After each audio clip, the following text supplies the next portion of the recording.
સ્વાગત છે મિત્રો આપણી યુટ્યુબ ચેનલ ઈ ગુજરાતીમાં। મિત્રો ચેનલમાં જો તમે નવા હોય તો ચેનલને સબસ્ક્રાઇબ કરી પાસે બેલ આઇકોન છે પ્રેસ કરવાનું ભૂલશો નહીં। ઈ ગુજરાતી તમારા માટે તમામ ભરતીના સમાચાર લાવે છે, તો બને એટલું વિડીયોને શેર કરજો। અહીં ગૌણ સેવા પસંદગી મંડળ ભરતી 2024 તો આ ભરતી વિશે આપણે સંપૂર્ણ માહિતી જોવાના છે, તો બને એટલું વિડીયોને શેર કરજો। વાત કરીએ સંસ્થા તો ગુજરાત ગૌણ સેવા પસંદગી મંડળ। અહીં પદોના નામ વિવિધ પદો પર ભરતી છે। અરજી કરવાનું માધ્યમ ઓનલાઈન છે। અરજી કરવાની છેલ્લી તારીખ 31 ઓગસ્ટ 2024 છે। અરજી કરવા માટેની ઓફિશિયલ વેબસાઇટ તમને સ્ક્રીન પર મિત્રો દેખાઈ રહી છે, ત્યાં જઈને તમે સંપૂર્ણ માહિતી જોઈ શકો છો। પરંતુ મિત્રો આ વિડીયો અંત સુધી જરૂરથી જુઓ, જેથી કરીને તમને અહીં સંપૂર્ણ માહિતી મળી જાય। આગળ વાત કરીએ નોકરીનું સ્થળ। ગુજરાત ગૌણ સેવા પસંદગી મંડળ ભરતીની આધિકારિક જાહેરનામામાં આપેલી વિગતો મુજબ આ ભરતીમાં પસંદગી પામ્યા બાદ ઉમેદવારો નોકરીનું સ્થળ ગુજરાત રાજ્યમાં જ રહેશે।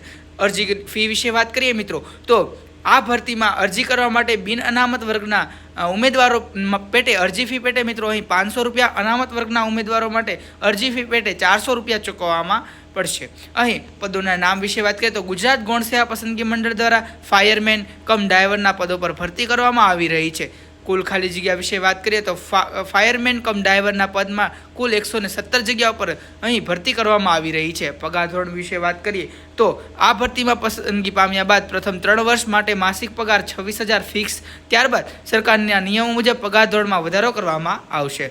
વય મર્યાદા વિશે વાત કરીએ તો આ ભરતીમાં ઓછામાં ઓછી વય મર્યાદા 18 વર્ષ અને વધુમાં વધુ 33 વર્ષ નક્કી કરવામાં આવી છે। તેમજ ગુજરાત અહીં ભારત સરકારના નિયમો મુજબ મહિલા, ઓબીસી, એસસી, એસટી, વિકલાંગ ઉમેદવારોને વય મર્યાદામાં છૂટછાટ મળવાપાત્ર રહેશે। પસંદગીની પ્રક્રિયા વિશે વાત કરીએ તો આ ભરતીમાં ઉમેદવારોની પસંદગી લેખિત પરીક્ષા, ત્યારબાદ શારીરિક ક્ષમતા કસોટી દ્વારા કરવામાં આવશે। શૈક્ષણિક લાયકાત વિશે વાત કરીએ તો આ ભરતીમાં અરજી કરવા માટે જરૂરી શૈક્ષણિક લાયકાત ધોરણ 12 પાસ છે અને વધુ શૈક્ષણિક લાયકાત વિશે તમારે જાહેરાતનો અભ્યાસ કરવાનો રહેશે। અરજી પ્રક્રિયા વિશે વાત કરીએ તો મિત્રો અરજી પ્રક્રિયા કઈ રીતે કરવાની છે તે સ્ટેપ બાય સ્ટેપ મેં લખી દીધી છે, તો આ સ્ટેપ ફોલો કરી તમે તમારી અરજી કરી શકો છો। તેમજ આ ભરતીની વધુ માહિતી અને અરજી કરવા માટેની લિંક તમને અમારી વેબસાઇટ પર મળી શકે। સ્ક્રીન પર તમને અમારી વેબસાઇટ દેખાઈ રહી છે, તો આ વેબસાઇટને સર્ચ કરવાનું ભૂલતા નહીં અને જલ્દીથી અરજી કરવાનું ભૂલતા નહીં। તેમજ આવી તમામ ભરતીની માહિતી માટે આજે જ અમારી યુટ્યુબ ચેનલ ઈ ગુજરાતીને સબસ્ક્રાઇબ કરી દો।